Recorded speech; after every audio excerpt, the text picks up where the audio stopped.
It was the former Nedbank Chairman Reuel Khoza who wrote in a Nedbank annual report that there was a new breed of leaders determined to undermine the rule of law and override the constitution.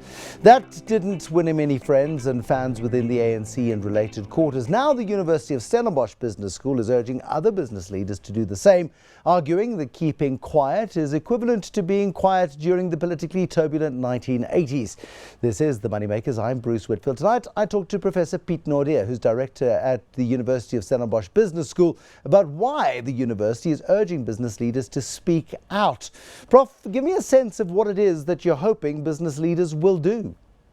Well, Bruce, thank you very much. I think the first thing we must understand is we live in a democracy in South Africa, and business should understand itself as being part of civil society. That's a very important self-understanding. So in a good democracy, what you require is a vibrant civil society so that you can, in a way, curtail the possibility of politicians overreaching their power. And all I'm saying, and some of us in the business world are saying, is there are times when businesses are required to play that role in civil society so as to defend our democracy, to speak up about possible wrongdoings and so forth. But it's a very complex matter, let me just say I understand it. But in principle, in a democracy, business should play that role. Business should play that role in a democracy. You will be as familiar as I with the various cases of FNB and its various advertising campaigns against crime, shut down by the Mbeki government, again under the Zuma government, shut down again over advertising, and big threats to withdraw support. And then, of course, Reuel Khoza's own experience in a couple of hundred words in an annual report had got him torn to shreds in the public domain. Yeah, the problem is if business does this in a individualized way or in a disorganized way, what then happens is politicians who feel that they don't like that voice or the message can simply hone in on a specific business, threaten them with anything from not doing business with the state to all sorts of other things. And why I think it's important is that business needs to understand that in a civil society role, it is very important to speak as a collective. And that is part of the problem in South Africa. Business itself, I think, is divided. I'm not against the idea that you have many different stakeholders in the business world, but if you speak to power in those instances, it is very important that you speak as far as possible with one voice. But then I also have to say you can reach a situation where in a specific business area, a specific business person wants to make a certain point, and then you obviously need courageous leadership. But I understand the sensitivities about your own profits. You know, you don't want to damage your own brand, you don't want to be an enemy of the state and that kind of thing. But that is part of the judgment call that one has to make in a specific situation. And especially at a time that is as sensitive as it is, almost anybody in business who might dare to pick up the phone to a government minister could be accused of some form of government capture. We've seen the language that is used related to the Guptas and their close relationship with senior politicians, and the assertions by Edward Zuma and others suggesting that the Ruperts are involved in this principle of state capture. You're damned if you do, Prof, and you're damned if you don't. It comes down, I guess, to personal integrity and the level to which individual chief executives feel the ability to state their case. Yeah, I think what is important here, it's about, one must be very careful here. It's about building relationships of trust over time. You see, when a crisis hits you, like, the firing of a Minister of Finance or a sense that there is a kind of crony capitalism going on, it's not actually a free, open system of tendering, whatever the case might be.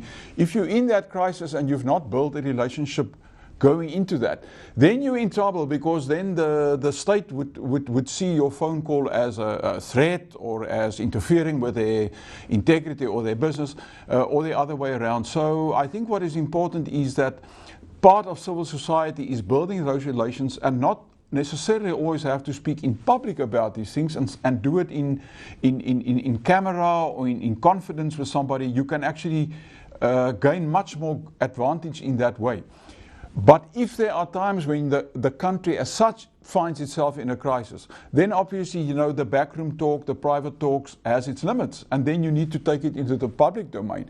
I mean, if Pravin Gordhan writes a letter to the public of South Africa asking us as normal citizens and as civil society to assist him in his fight against whatever you want to call it, corruption or possibilities of corruption, you've reached a very, very advanced stage of distrust in the system, and I think that is sad. So we need to build the relations, work with each other to understand we all want South Africa to be successful, and on the basis of that then engage. But if the crisis strikes, you need to have the capital of trust behind you so that in fact you can engage in a constructive way.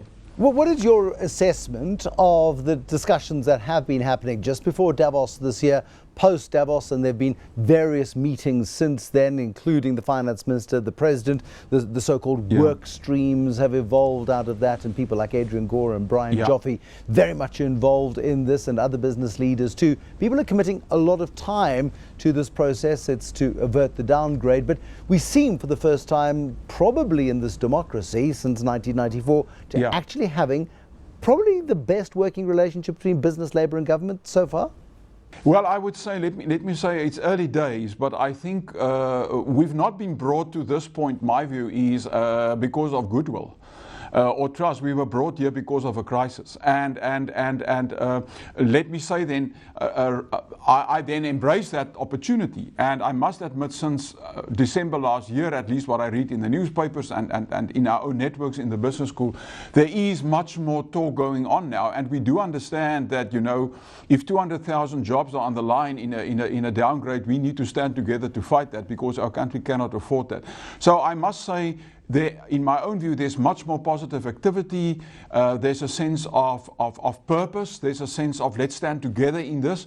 And I really, really welcome that. But if you want to build a stable democracy in the longer term, that should be the norm. You know, and the trouble is on both sides. On the side of the government, at least, there's not ideological clarity around policy uncertainty, from land ownership to mining rights and the sort of that. It creates all sorts of uncertainties. On the business side, there's not unanimity in the voices. So in a way, we really struggle to get this conversation going. But what this crisis did, it at least brought us to the point where there's much more talk, much more frequent, and I think a much more a sense of purpose. So I'm not negative at the moment, but I'm pleading to make this situation the normal South African way, so that when our president flies into a foreign country, behind him are the business people, and we go there to do the diplomatic work, the political work, but we also go there to put South Africa first and make sure that we benefit.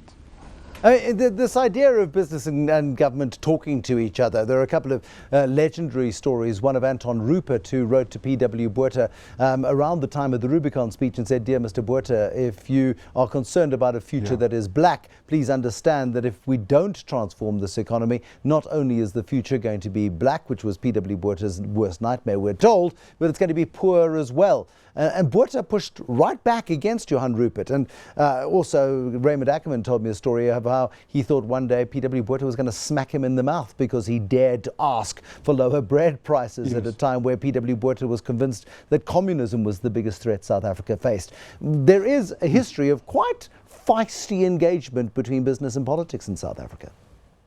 Absolutely, but the point is that a democracy is a very fragile thing. I mean, it is a human-designed system of how to manage power in society. And what normally happens, unfortunately, is that politicians in a democracy become a law unto themselves. They overreach the limits of the constitution and the power assigned to them. What then happens is they become a law unto themselves. They become too important in their own eyes. And then when somebody comes, whether it's an NGO or the churches or the universities, or in this case the business, they see that as a threat. That in itself is a very, very, very sad sign, because what then happens is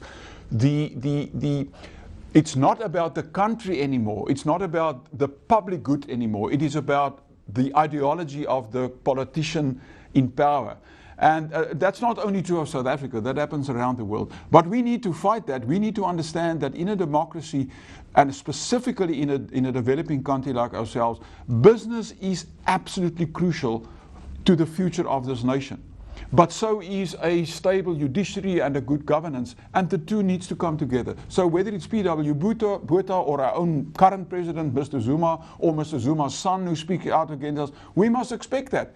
But we must live through that and understand this is a fight for the future of the country, and we need to stand up to politicians who see themselves as far more important than they actually are, because they're actually servants of the public and not a power unto themselves. There are almost as many business organizations in South Africa as there are acronyms to do with business speak generally. Yeah.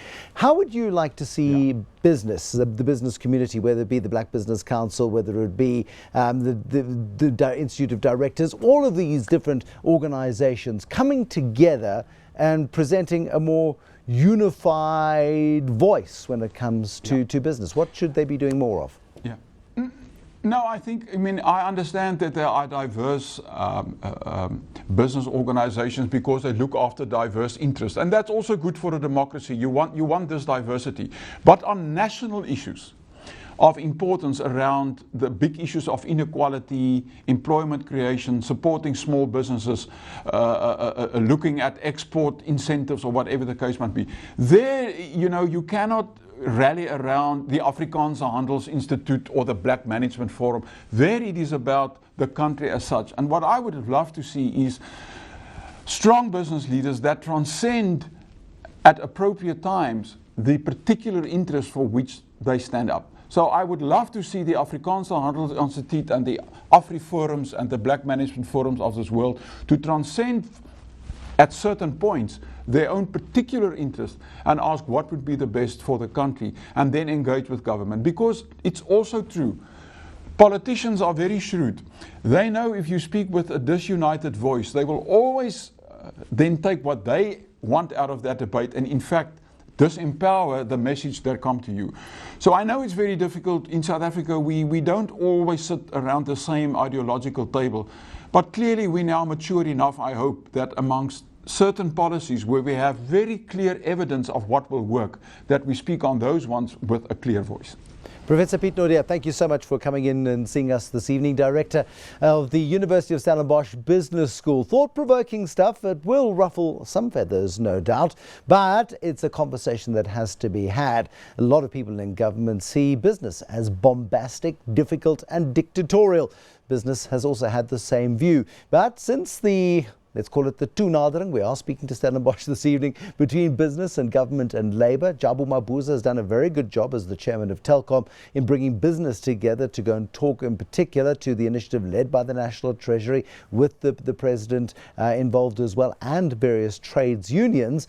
We're seeing a conversation that hasn't happened before, but it's got to be maintained, particularly if we get a ratings downgrade on Friday next week. Then the conversation becomes even more important.